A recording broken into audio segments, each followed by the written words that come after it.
नमस्कार मित्रांनो, आजच्या व्हिडिओमध्ये आपण कालभैरवाची निर्मिती कशी झाली याबद्दल जाणून घेणार आहोत। याबद्दल अनेक रूपकथा आहेत, त्याच मी आज तुम्हाला सांगते। एकदा स्वर्गलोकात ब्रह्मदेव आणि विष्णू या दोघांचे आपापसात श्रेष्ठ कोण यावरून कडाक्याचे भांडण झुंपले। तत्पूर्वी ब्रह्मदेवाला 5 शिरे होती। या दोघांच्या वादावर शंकरांनी तोडगा काढावा आणि निर्णय घ्यावा। तसेच दोन्ही देवात ब्रह्मरूप कोणाचे हाही वाद उद्भवला। तेव्हा देवऋषी नारदांनी दोन्ही देवांना बद्रिकाश्रमात जाऊन तेथील महामुनींची भेट घेऊन या शंकेचे निरसन व्हावे यासाठी पाठविले। परंतु शिव हेच ब्रह्मरूप आहेत असे महामुनींनी सांगितले। तेव्हा दोन्ही देवांना हे पटले नाही। मग पुन्हा ते 4 वेद यांच्याकडे गेले। तेथेही अशाच उत्तराने समाधान झाले नाही, म्हणून ओमकार स्वरूपिणी त्रिपदा गायत्रीकडे गेले। या त्रिपदा गायत्रीने हेच उत्तर दिले। त्यानंतर श्री शंकरांनी त्यांचे स्वर्गात असलेले शिर आणि पाताळात असलेले पाय अनुक्रमे ब्रह्मदेव आणि विष्णू यांना शोधण्यास पाठविले। यासाठी दोन्ही देवांनी अथक प्रयत्न केला। पाताळात पाय शोधित असता श्री विष्णूंना गणपती दिसले, पण ते ध्यानस्थ बसलेले होते। त्यांना श्री विष्णूंनी पायाबद्दल विचारते असता गणपती म्हणाले, आपण एवढी भ्रमंती केल्यावर तुम्हाला कुठे ब्रह्मांड दिसले? तरी अशी अनंत कोटी ब्रह्मांडे श्री शंकराची चरणी असल्याने त्यांचे असे वेगळे अस्तित्व दिसणार नाही असे सांगितले असता ते विष्णूंना पटले व मान्यही झाले। मात्र स्वर्गात ब्रह्मदेव शिर शोधण्यासाठी अथक प्रयत्न करतात। सतत गुणगुणत होते, मीच ब्रह्म आहे, मीच श्रेष्ठ आहे। दरम्यान ब्रह्मदेवांना तिथे गाय आणि केतकी भेटले।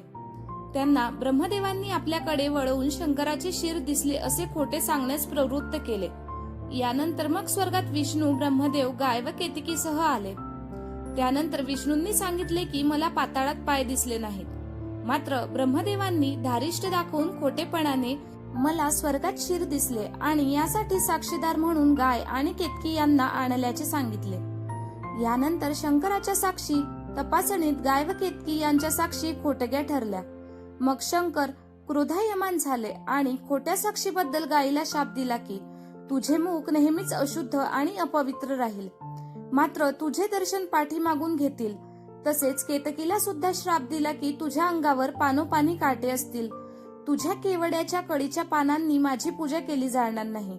तू मला म्हणजेच शंकर, महादेव व भैरवनाथ यांना नेहमीच निष्पिद्ध राहशील। याप्रमाणे आजही गायीचे दर्शन मागून घेतात व केवड्याचे कळीचे पान शंकरादी देवांना वाहिले जात नाही।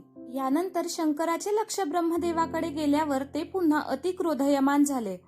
त्यांनी रागाच्या भरात त्यांच्या जटेमधून एक केस उपटला आणि सिद्ध भैरवनाथ प्रकट झाले। याच दरम्यान ब्रह्मदेवाच्या 5व्या मुखातून शंकराची निंदानास्तुती सुरूच होती। याबद्दल ब्रह्मदेवाला शासन व्हावे म्हणून सिद्ध भैरवांनी त्वरित तलवार उपसून ब्रह्मदेवाचे 5वे शिर धडा वेगळे केले। तेव्हापासून ब्रह्मदेवाला 4 शिरे राहिले। ब्रह्महत्येचे कालभैरवाकडून पातक घडल्याने ते पाप शासन व्हावे म्हणून तो काशीला निघाला। पाताळात, मृत्यू लोकात, वैकुंठ लोकात तीर्थयात्रा करून सुद्धा पापक्षालन झाले नाही। परंतु ब्रह्मदेवाचे तुटलेले शिर कालभैरवाच्या हाताला चिकटकवले होते। मात्र पवित्र काशी गंगेत स्नान केल्यानंतर ते शिर खाली पडले आणि कालभैरवाचे ब्रह्महत्येच्या पातकामधून मुक्तता झाली। आणि मग शंकरांनी त्यांना 64 गणांचा अधिपती आणि काशीचा रक्षक नेमले।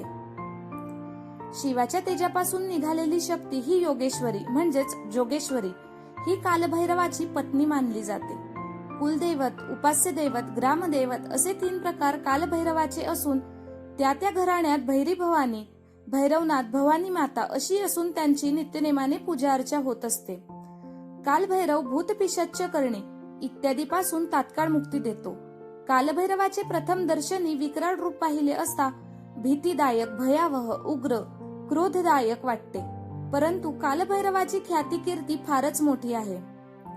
श्रीवर्धन येथील कालभैरवाच्या मंदिरातील मूर्ती ही दक्षिणमुखी आहे, तर हरेश्वर येथील कालभैरव मंदिरातील मूर्ती उत्तरमुखी। भूतपिशाच्या बाधेपासून मुक्ती देणारा म्हणून हरेश्वर कालभैरवाची ख्याती कीर्ती सर्वदूर पसरली आहे।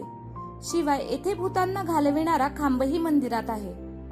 अशा या हरेश्वर कालभैरवाचे महत्व जाणून घ्यावे, आपल्या डोळ्यांनी पहावे, त्याच्याशी नाते जोडावे। याच मूळ उद्देशाने काशीच्या कोतवाल म्हणजेच कालभैरव काशीकडून इकडे येण्यासाठी निघाला. हे वृत्त हरेश्वरच्या कालभैरवाला समजल्यावर काशीच्या कोतवालाने आनंदाने स्वागत करावे म्हणून कालभैरव हरेश्वर उत्तरेकडे तोंड करून उभा राहिला. याच दरम्यान कोतवाल कालभैरव श्रीवर्धन येथे पोहोचता होता. पहाट झाली, कोंबडा आरवला.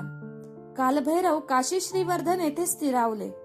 आजही दोघांचे मुख दक्षिण उत्तर आहे.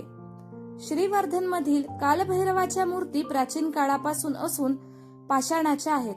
या मंदिराच्या गाभाऱ्यात 4 मूर्ती असून समोर दर्शनी डावीकडे असलेली मूर्ती ही सिद्धनाथ भैरवाची असून याच मूर्तीच्या डाव्या बाजूला असलेली मूर्ती योगेश्वरीची आहे. कालभैरवाच्या बाजूला भिंतीच्या कडेला एक मूर्ती आहे, ती वीर्याची आहे.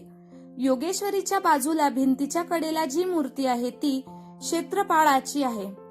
सिद्ध भैरवाला 4 भुजा असून त्याच्या हातात ढाल, उजव्या हातात तलवार, बाजूला त्रिशूळ, कमरेला खंजीर अशी आयुधे आहेत. श्रीवर्धन येथील मंदिरात असलेला कालभैरव हा काशी या ठिकाणचा रक्षक असून प्रत्यक्ष काशी या ठिकाणी केलेला नवस, तिथे बोललेली अर्ज विनंती श्रीवर्धन या ठिकाणच्या मंदिरात फेडली असता काशी येथील दैवताला पावन होते, अशी भाविक भक्त यांची दृढ श्रद्धा आजही आहे. श्री काळभैरवनाथांना जे वंदन करतात त्यांना यमदूत सुद्धा वंदन करतात. श्री काळभैरवनाथांचा महिमा जे वाचतील किंवा श्रवण करतील त्यांना 12 ज्योतिर्लिंगाचे दर्शन पुण्य मिळते. धन्यवाद.